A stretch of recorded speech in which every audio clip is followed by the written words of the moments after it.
as a guest and co-anchor with Ma'am Lorraine dito sa Pilipinas Nating Mahal. Good morning, Ka-Eric. Good morning, Dr. Lorraine, at magandang umaga ho sa lahat ng sumusubaybay ng Pilipinas Nating Mahal. Magandang umaga po sa inyong lahat, and thank you for inviting me to be your guest / co-anchor today. Yes, it's a privilege and honor for us to be part of your crusade now. Coming from the position of power, bumaba po kayo kasama ang taong bayan at kami nila Ma'am Lorraine dito sa pagsusulong ng mabuting pamamahala, righteous and true good governance. Ma'am Lorraine, welcome mula dyan sa ground na ikaw ay kasama ng ating mamamayan dyan sa area ng Davao, lalo na po dyan sa where the action is, so to speak, dito sa Pilipinas Nating Mahal. Welcome, ma'am, via Zoom. Maayong buntag, Eric, maayong buntag ES, maayong buntag Pilipinas, naadiri ako sa Davao.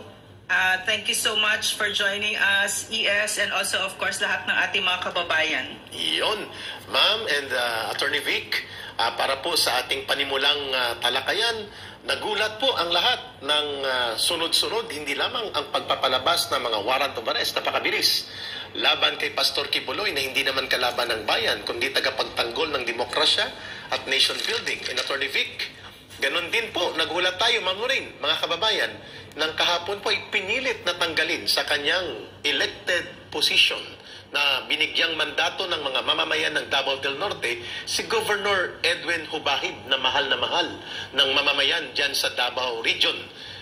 Attorney Vic, bago po itong isang video tungkol sa walang tigil na panggigipit, Ma'am Lorraine, mga kababayan, kay Pastor Kibuloy, pambabastos sa integridad ng Kingdom of Jesus Christ as an independent religious community, and kay Pastor sa kanyang pagka-persona, Attorney Vic, ano po yung nakikita ninyo bilang panimulang talakayan natin sa Pilipinas Nating Mahal sa ganitong mga self-inflicted na kaguluhan na nanggagaling mismo sa mga sunod-sunod na mga kapalpakan ng gobyerno ng dating ikaw ay naging executive secretary nitong Pangulo ng Bansa? Your take muna sa panimulang pagbubukas. Well, nakakalungkot, Ka-Eric, nakakalungkot, Dr. Lorraine. I don't even regard what they're doing as a self-inflicted damage or wound. I think it is a deliberate attempt to be oppressing people, to be carrying out injustice. Sapagkat kung nagkamali ka siguro ng isa o dalawa, pwede nating sabing self-inflicted. Pero ito, ang nakikita ho natin dito ay seemingly there is a pattern to suppress information. There is a pattern to suppress the freedom of speech and of expression, and there is an ongoing pattern of political persecution among those who are critical of the government.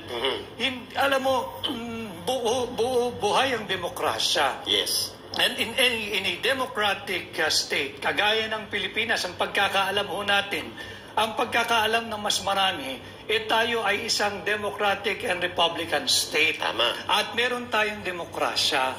Hindi mo dapat sikilin at pigilan maglahad ng saloobin ang isang tao, isang grupo o isang samahan na kritikal o hindi sumasang-ayon o hindi basta-basta na lamang pumapayag sa nais mong gawin. Yun. For as long as their manner of expressing their disgust, yung hindi nila pag-sang-ayon sa gobyerno ay within the constitutional loop, hindi ninyo dapat sikilin ito.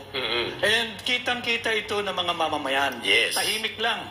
Ano ang nagbigay sa akin na what convinced me in arriving at this humble opinion of mine na galit ang sambayan ng Pilipino? Bakit, Attorney Vic? Titingnan lang natin yung huling survey patungkol doon sa HUAD na charter change and Peking People's Initiative. There is an 88% rejection by the people. At yung rejection na yan, hindi nila pwedeng sabing tungkol sa charter change lang yan. Let's give them that. But I think at the very least, 1/4 of that 88% galit na sa inyo at nagising na at hindi na sang-ayon sa ginagawa ninyong pagmamalabis sa ordinaryong tao. Attorney Vic, napakaganda ng ating take-off, Ma'am Lorraine.